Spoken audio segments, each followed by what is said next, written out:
তাহলে সেই অ্যাকাউন্টেই আপনি প্রকল্পের টাকাগুলো পাবেন। তাহলে যাদের অলরেডি ডিবিটি এনেবল করা আছে তাদের আপাতত কিছু করণীয় নেই, তারা যেরকম টাকা পাচ্ছিলেন লিঙ্ক করা থাকে নিশ্চয়ই হয়ে যাবে। তাহলে আমি লগ ইন করবো। এখানে কি চাইবে, আমার আধার নাম্বার চাইবে, সেটা আমি পুট করে দিচ্ছি। সেম অ্যাকাউন্ট নাম্বার আপনি দিলেন, দিয়ে আপনি চেক বক্সটায় দেবেন টিক, এবং এখানে এন্টার অ্যাবভ ক্যাপচাটা দিয়ে। বর্তমানে পশ্চিমবঙ্গ সরকারের সবথেকে দুটো আলোচিত প্রকল্প হচ্ছে অন্নপূর্ণা ভাণ্ডার এবং যুবশক্তি। এই প্রকল্পগুলোর টাকা আমরা সহজে পাবো কি করে? আমরা অনেকেই জানি এটা ডিবিটি করা হবে, অর্থাৎ ডিরেক্ট বেনিফিট ট্রান্সফার করা হবে। ব্যাপারটা কি ছোট্ট করে একটু বুঝে নিই। যে কোনো সরকারি প্রকল্পের টাকা আপনার ব্যাংক অ্যাকাউন্টে পাঠানো হয় ডিরেক্টলি। এবারে এখানে দুটো দল আছে। এক দল হচ্ছে তারা নতুন প্রকল্পের জন্য আবেদন করেছেন, কখনো টাকা পাননি, তাদের কি হবে? এবং যারা অলরেডি টাকা পান তাদের কি হবে? যারা অলরেডি টাকা পান তার মানে আপনাদের ডিবিটি এনেবল করা আছে। ধরা যাক আপনার নামে 3টি অ্যাকাউন্ট আছে, তার মধ্যে কোনো না কোনো অ্যাকাউন্টের সাথে আপনার আধার কার্ডের ডিবিটি করা আছে, মানে সিড করা আছে। তাহলে সেই অ্যাকাউন্টেই আপনি প্রকল্পের টাকাগুলো পাবেন। তাহলে যাদের অলরেডি ডিবিটি এনেবল করা আছে তাদের আপাতত কিছু করণীয় নেই, তারা যেরকম টাকা পাচ্ছিলেন তারা তেমনই টাকা পাবেন। তাহলে আগে লক্ষ্মীর ভাণ্ডার বা যুবসাথী যারা টাকা পেয়ে গেছেন সেই ডেটাগুলোকেই তারা ডিরেক্ট কনভার্ট করে দেবেন, সেই পোর্টালের ডেটাই নিয়ে নেবেন, ফেচ করে নেবেন, শুধু অ্যামাউন্টটা চেঞ্জ করে দিয়ে আপনার অ্যাকাউন্টে পৌঁছে দেওয়া হবে, মিটে গেল। এবারে হচ্ছে দ্বিতীয় দল। এক হচ্ছে কেউ নতুন টাকা পাবে, আর আরেক দল তাদের হয়তো অ্যাকাউন্ট আছে অথচ ডিবিটি করা নেই। তাহলে এক্ষেত্রে ডিবিটি করার খুব ক্রেজ চলছে এখন, এবং সেই জন্য সার্ভারের কিছু ইস্যু দেখা দিচ্ছে, যেটা নিয়ে আজকের এই ভিডিও। এবারে এই ডিবিটিটা করার জন্য সবথেকে প্রচলিত এবং এফেক্টিভ ওয়ে ছিল এনপিসিআই, যে প্ল্যাটফর্মটা আছে আমাদের গুগলে সার্চ করলেই পাওয়া যেত, তাতে ঢুকে এটা খুব সহজে করা যেত। মুশকিল হচ্ছে এখন এই এনপিসিআই এ ঢুকে কোনো কাজ করতে গেলে দেখাচ্ছে সার্ভার ক্র্যাশ করেছে, এটা করা যাচ্ছে না। তাহলে এই ব্যাপারটা হওয়ার পরেই সবাই খুব চিন্তিত হয়ে পড়েছে। তাহলে উপায় কি? উপায় এখানে দুটো। এক হচ্ছে আপনার অজ্ঞাত সারেই, হয়তো আপনি জানেন না অথচ আপনার অ্যাকাউন্টে ডিবিটি এনেবল করা আছে, সেটা আগে চেক করে নেওয়া দরকার। সেটা যদি না থাকে তবে তো আমি অ্যাপ্লাই করব ডিবিটির জন্য। এবারে আপনি অ্যাপ্লাই করলেন, অনেক দূর এগিয়ে গেলেন এবং দেখতে পেলেন যে আপনার আগেই ডিবিটি করা ছিল, তাহলে তো গোটাটাই পণ্ডশ্রম হবে।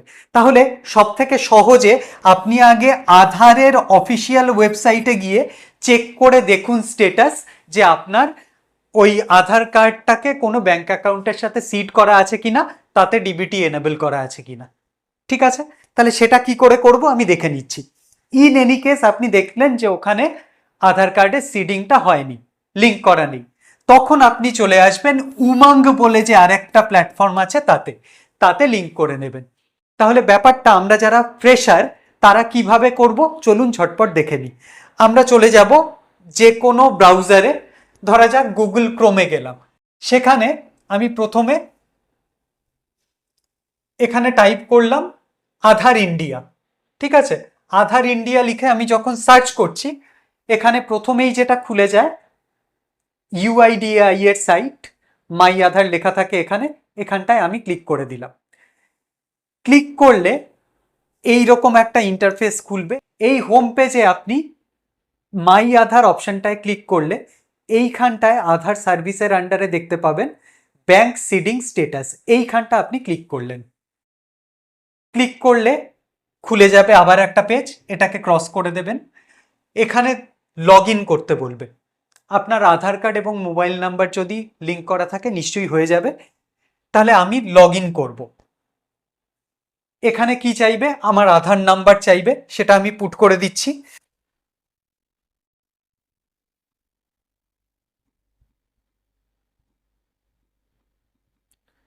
দিয়ে এখানের এই ক্যাপচাটা দিতে বলবে।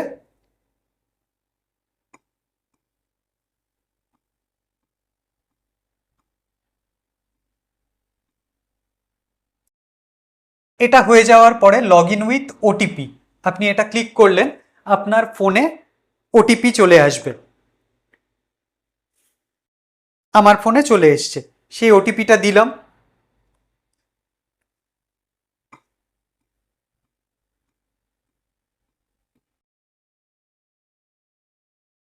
লগ ইন হলো।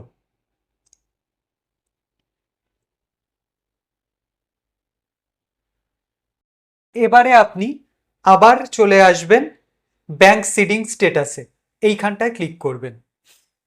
এখানে দেখুন আমার এই অ্যাকাউন্টটায় দেখাচ্ছে আমার আধার নাম্বার এটা, আমার ব্যাংক নেম পিএনবি ছিল, কিন্তু ব্যাংক সিডিং স্ট্যাটাস ইনঅ্যাক্টিভ। তাহলে এটা ইনঅ্যাক্টিভ অবস্থায় আছে, তাহলে আমাকে কিছু অ্যাকশন নিতে হবে। আর যাদের অ্যাক্টিভ আছে তাদের এই জায়গাটা অ্যাক্টিভ দেখাবে এবং তাদের আর কিচ্ছু করতে হবে না। তাহলে এটা সহজে হয়ে গেল, কাজ মিটে গেল। এবারে যাদের ইনঅ্যাক্টিভ দেখালো তাদেরকে পরবর্তী ধাপে যেতে হবে। তারা চলে আসবে উমাং প্ল্যাটফর্মটাতে। কি করবে, এখানে আবার চলে আসবে গুগলে, সেখানে লিখবে উমাং। এই উমাং প্ল্যাটফর্মটা এখানে প্রথমেই যেটা দেখাবে তাতে আমরা ক্লিক করে নেব।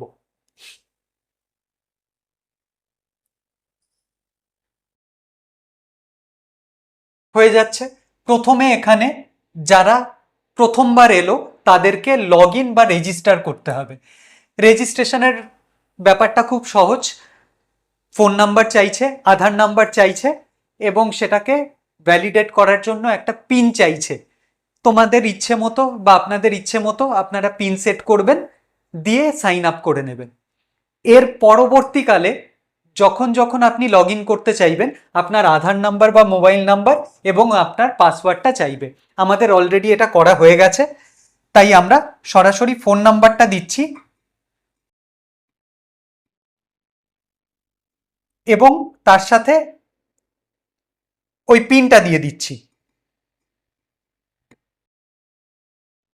ওটা দিয়ে দিলে আর কিছু করার নেই, আমরা ডিরেক্টলি চলে আসবো পোর্টালে। তাহলে পোর্টালের এখানে এইখানটায় আমরা সার্চ করব ব্যাংক সিডিং। ওটা করলে আমরা এরকম একটা জায়গায় আসব। এইখানটায় ক্লিক করলে নতুন একটা পেজ খুলবে। তখন তোমরা বলছো যে না আপনারা বলেন, কিন্তু আসলে কাজের সময় দেখা যায় এই যে ঘুরে টুরে আবার এক জায়গায় চলে এলো।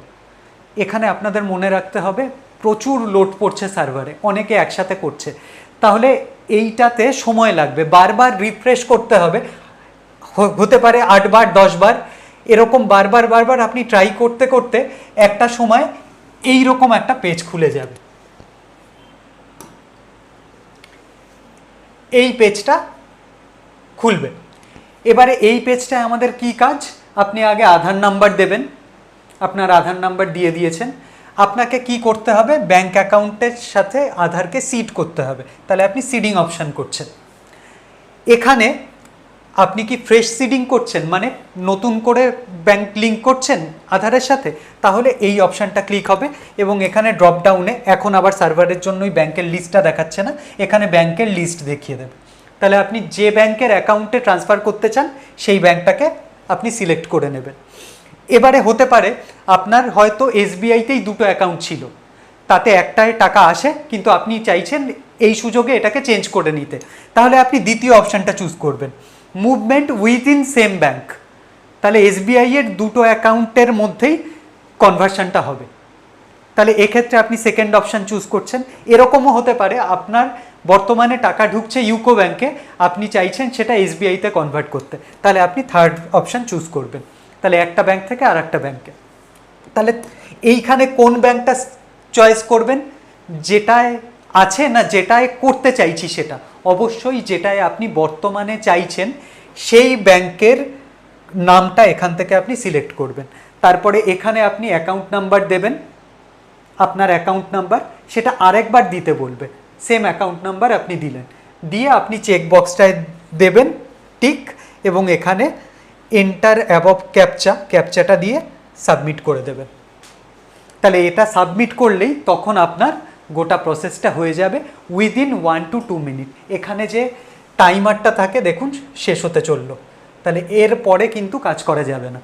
তাহলে যা করার আপনার ওর মধ্যে করতে হবে, ধীরে সুস্থে করতে হবে এবং খুব সহজেই হয়ে যাবে। পোর্টালটা একটু রাতের দিকে ভালো কাজ করছে। তাহলে এই ছিল গোটা ব্যাপারটা। আপনারা সহজেই বাড়ি থেকে অনলাইনে এটা করে নিতে পারবেন। আর এর পরেও যদি আপনাদের কোনো রকম প্রবলেম অ্যারাইজ করে, আমি জানি অনেক সময় নতুন নতুন প্রবলেম আসে, তাহলে সবকটাই আপনি আমাকে জানাবেন কমেন্ট বক্সে। আমি যদি তার কোনো সুরাহা করতে পারি অবশ্যই ভিডিও করব।